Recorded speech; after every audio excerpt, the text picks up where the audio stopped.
Hello friends, welcome back to my channel. இன்றைக்கி நம்ம கிச்சனில் பார்க்க போகிறது எல்லாருமே ரொம்ப விரும்பி சாப்பிட்ற மாதிரி பாசி பருப்பை வச்சு குழி பணியாரம் எப்படி செய்கிறதுன்னு பார்க்கலாம். இது சாப்பிட்றதுக்கும் ரொம்ப சூப்பராக இருக்கும், அதே சமயத்தில் செய்கிறது ரொம்ப ஈஸியாக இருக்கும். இது ஈவினிங் ஸ்நாக்ஸாகவும் நீங்கள் காலை டிஃபனுக்கு கூட நீங்கள் செஞ்சு சாப்பிட்லாம். இதே மாதிரி நம்ம சேனலில் செட்டிநாடு குழி பணியாரம் கோதுமை மாவு வச்சு இன்ஸ்டண்ட்டாக எப்படி பணியாரம் செய்கிறது அப்படிங்கிறத நம்ம போட்டிருக்கோம். தேவைப்படுறவங்க கண்டிப்பாக போய் அதையும் செக் பண்ணி பாருங்கள். வாங்க இப்போ வீடியோக்குள்ளே போகிறதுக்கு முன்னாடி என்னோடய சேனலை சப்ஸ்கிரைப் பண்ணாதவங்க மறக்காமல் சப்ஸ்கிரைப் பண்ணிக்கோங்க. பக்கத்தில் இருக்க ஆல்ன்ற ஆப்ஷனை கிளிக் பண்ணிக்கோங்க. அப்போ தான் நான் போடுற வீடியோ உங்களுக்கு நோட்டிஃபிகேஷனில் வரும். வாங்க இப்போ இந்த பணியாரம் எப்படி செய்கிறதுன்னு பார்க்கலாம். அதுக்கு நான் இன்றைக்கி 1 கப் அளவுக்கு பாசிப்பருப்பு ஒரு 2 மணி நேரம் ஊற வச்சு எடுத்து வச்சுருக்கேன். 1 கப்புன்றது 1/4 கிலோ அளவுக்கு இருக்குது. இப்போ இதுக்கு தேவையான வெல்லத்தை நம்ம கரைச்சி எடுத்துக்கலாம். நாம் இன்றைக்கி 1 கப் அளவுக்கு பாசிப்பருப்பு எடுத்துருக்கோம். அதுக்கு அதே கப்பில் 1 கப் அளவுக்கு நாட்டு சக்கரை எடுத்துக்கோங்க. இதை நம்ம கரைச்சி எடுத்துக்கலாம். அதுக்கு நீங்கள் ஒரு 1/4 டம்ளர் அளவுக்கு மட்டும் தண்ணி ஊற்றிக்கோங்க. இது நம்ம பாகுபதம் எடுக்கணும் அப்படின்லாம் எதுவும் அவசியம் இல்லை. நாட்டு சக்கரை நல்லா கரைஞ்சி வந்தாலே போதும். இப்போ பாருங்கள், நல்லா கரைஞ்சி வந்துட்டுருக்கு. நீங்கள் நாட்டு சக்கரை இல்லைன்னா பொடிச்ச வெல்லம் கூட இதில் சேர்த்துக்கலாம். எதனால நீங்கள் வடிகட்டி எடுத்துக்கோங்க. இப்போது நம்ம ஊற வச்சுருக்க பாசிப்பருப்பை ஒரு மிக்ஸி ஜாரில் சேர்த்துட்டு நம்ம இது கூட கரைச்சி வச்சுருக்க வெல்லத்தை சேர்த்துக்கலாம். இது கூடவே நம்ம எந்த கப்பில் நம்ம பாசிப்பருப்பு எல்லாமே அளந்து எடுத்தோமோ அதில் 1/2 கப் அளவுக்கு அரிசி மாவு எடுத்துக்கோங்க. நான் இன்றைக்கி கடையில் வாங்கின அரிசி மாவு தான் சேர்த்துருக்கேன். நீங்கள் அரிசி மாவு இல்லைன்னா இடியாப்பு மாவு கூட சேர்த்துக்கலாம். இப்போ இது கூட 3 ஏலக்காய் சேர்த்துக்கோங்க. கூடவே 2 பிஞ்ச் அளவுக்கு உப்பு சேர்த்துக்கலாம். சேர்த்துட்டு இதை இப்போ நம்ம நைஸாக அரைச்சி எடுத்துக்க போகிறோம். இதுக்கு நான் ஒரு 1/4 கப் மட்டும் தண்ணி ஊற்றிட்டு அரைச்சி எடுத்துருக்கேன். இந்த அளவுக்கு நைஸாக எடுத்து அரைச்சிக்கோங்க. இப்போ இதை ஒரு பாத்திரத்துக்கு மாற்றிடுங்க. இப்போ இது கூட நம்ம ஒரு 1/2 கப் அளவுக்கு துருவின தேங்காய் சேர்த்துக்கலாம். நீங்கள் தேங்காய் முந்திரி பருப்பு ரெண்டையும் நீங்கள் நெய்யில் வறுத்து கூட சேர்த்துக்கலாம். நான் இன்றைக்கி தேங்காய் மட்டும் தான் சேர்த்துருக்கேன். இப்போ சேர்த்துட்டு இதை நல்லா கலந்து விட்டுருங்க.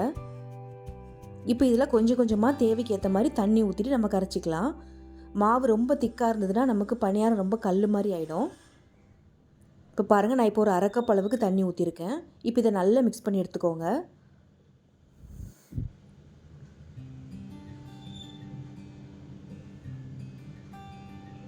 இப்போ இது கூட ஒரு பிஞ்ச் அளவுக்கு சோடா மாவு சேர்த்துக்கலாம். சோடா மாவு சேர்க்கறதுனால பணியாரம் நல்ல புஸ்ஸுன்னு நல்லா வரும். இப்போ மறுபடியும் நல்லா அடித்து கலந்து விட்டுக்கோங்க. இப்போ பாருங்கள், நம்ம இந்த அளவுக்கு நம்ம கலந்து எடுத்துருக்கோம். இப்போ இதை ஒரு 1/2 மணி நேரத்துலேருந்து 3/4 மணி நேரம் வரைக்கும் ஊற விட்டுருங்க. அப்படியே இப்போ பாருங்கள், ஒரு 1/2 மணி நேரம் ஆயிருக்கு. இப்போ இந்த மாவை நல்லா கலந்து விட்டுட்டு இப்போ இன்னும் கொஞ்சம் நம்ம இதில் தண்ணி சேர்த்துக்கலாம். இப்போ ஒரு 1/4 கப் அளவுக்கு மட்டும் தண்ணி சேர்த்துட்டு நல்லா கலந்து விட்டுடலாம்.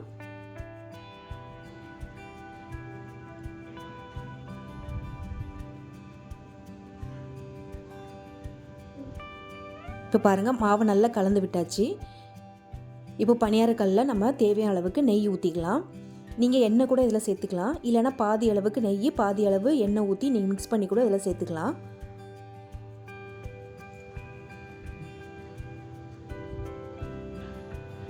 இப்போ எல்லாத்துலேயும் நான் நெய் ஊற்றிட்டேன். இப்போ இந்த நெய் சூடானதும் எல்லாத்துலேயும் கொஞ்சமாக மாவு ஊற்றிக்கோங்க.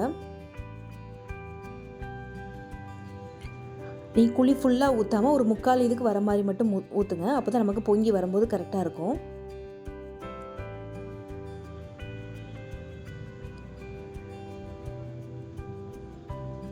இப்போ இது எல்லாத்தையும் ஊற்றுனதுக்கப்புறமா ஒரு 3 நிமிஷம் மட்டும் நல்லா வேக விட்டுருங்க.